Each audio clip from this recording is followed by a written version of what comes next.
আকাশবাণী কলকাতা, জেলার চিঠি, জলপাইগুড়ি থেকে লিখেছেন আমাদের সংবাদদাতা চন্দনা চৌধুরী। ভোরবেলা থেকেই জেলা মুড়ে থাকে কুয়াশার চাদরে, রোদের দেখা নেই। দৃশ্যমানতা কম হওয়ার ফলে যান চলাচল করছে ধীর গতিতে। প্রবল শীতে জেরবার জেলার মানুষ, বিশেষ করে পথের পাশে ফুটপাতে থাকা মানুষজন। তাদের কম্বল দিয়ে সহায়তা করছে বিভিন্ন সংগঠন। এরই মধ্যে শীতের কমলালেবু, ভাপা পিঠে, গরম জামাকাপড় নিয়ে পথের পাশে পসরা সাজিয়ে বসেছেন ক্ষুদ্র দোকানিরা। কালো নুনিয়া চালের গুঁড়ো ফুটন্ত জলের ভাঁপে সেদ্ধ করে পিঠে তৈরি করে কলা পাতায় নলেন গুড়ের সঙ্গে তুলে দিচ্ছেন দোকানিরা। পাশাপাশি তিস্তার চরে চলছে বনভোজন। প্রধানমন্ত্রী নরেন্দ্র মোদী এরই মধ্যে হরিয়ানার পানিপথে জীবন বীমার একটি নতুন স্কিম বীমা সখীর সূচনা করেন। সারা দেশের সঙ্গে জলপাইগুড়ি জেলার শান্তিপাড়া জীবন বীমার অফিসেও ভার্চুয়ালি এর সূচনা করলেন প্রধানমন্ত্রী। শহরের এলআইসি কার্যালয়ের ম্যানেজার অভিক ভট্টাচার্য বলেন, এই বীমার সূচনার মাধ্যমে ভারতীয় মহিলাদের আর্থিকভাবে আরও স্বনির্ভর করা সম্ভব হবে। সারা দেশ থেকে প্রায় 1 লাখ মহিলা এজেন্ট নিযুক্ত করা হবে, যারা 7,000 টাকা পর্যন্ত বেতন পাবেন। এছাড়াও বীমা সখী স্কিম থেকে কমিশন পাবেন মহিলারা। মাসে প্রায় 35,000 টাকা আয় করতে পারবেন প্রত্যেক মহিলা এজেন্ট। এজেন্ট হওয়ার জন্য আবেদন করতে পারবেন মাধ্যমিক পাশ মহিলারা। বিএসএফের 60তম প্রতিষ্ঠা দিবসে সাধারণ মানুষকে সচেতন করতে একটি প্রদর্শনী ক্যাম্পের আয়োজন করা হলো জলপাইগুড়ি সেক্টরের পক্ষ থেকে। জলপাইগুড়ি শহরের এবিপিসি ময়দানে এই প্রদর্শনী ক্যাম্পের আয়োজন করা হয়। উপস্থিত ছিলেন জলপাইগুড়ি সেক্টরের ডিআইজি রাজীব গৌতম সহ অন্যান্য আধিকারিকরা।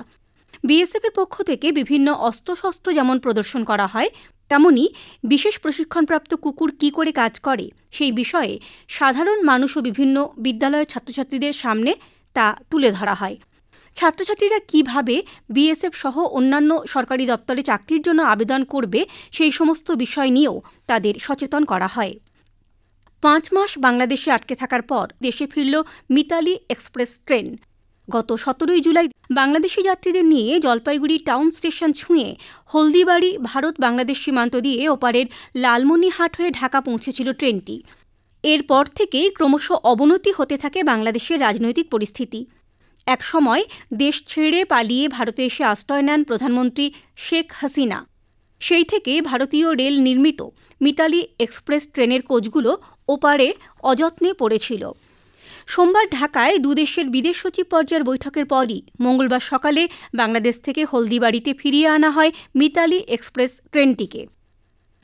ভুবনেশ্বরের কলিঙ্গ স্টেডিয়ামে আয়োজিত জুনিয়র ন্যাশনাল অ্যাথলেটিক্স চ্যাম্পিয়নশিপে জোড়া সোনা পেল জলপাইগুড়ির কিশোর অভিজিৎ রায়। অনূর্ধ্ব 14 ছেলেদের বিভাগে বাংলার হয়ে ট্রায়াথলনে তাঁর পয়েন্ট 2593। গ্রুপ এর কিডস বিভাগে জ্যাভলিন থ্রো ইভেন্টে সোনা পেয়েছেন বিকি বর্মন। জেলার ফুলবাড়ি বাংলাদেশ সীমান্তে বৈদ্যুতিক বাতিস্তম্ভ থাকা সত্ত্বেও সেগুলি জ্বলছে না বলে অভিযোগ ট্রাক চালকদের। বিদ্যুৎ বিলে 70 লক্ষ টাকা পরিশোধ না করায় বিদ্যুৎ দপ্তর পথবাতির বিদ্যুৎ সংযোগ বিচ্ছিন্ন করে দেয়।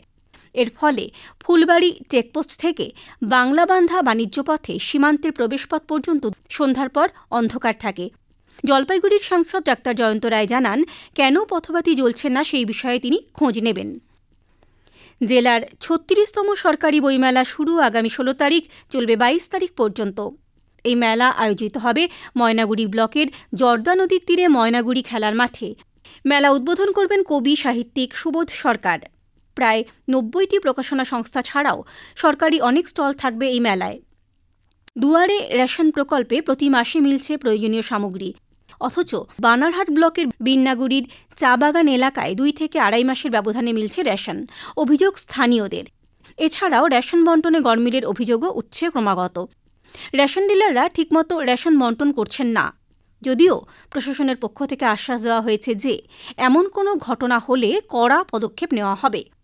এরই মধ্যে নিয়মিত রেশন না পাওয়ার ফলে গত 8ই ডিসেম্বর রবিবার বকেয়া রেশন পাওয়ার আশায় ভোর 4টে থেকে লাইনে দাঁড়িয়েছিলেন এতোয়া ওরাও। তখনই হাতির হানায় প্রাণ হারান 59 বছরের এতোয়া। জেলার চিঠি শেষ হল। জলপাইগুড়ি থেকে পাঠিয়েছেন আমাদের সংবাদদাতা চন্দনা চৌধুরী।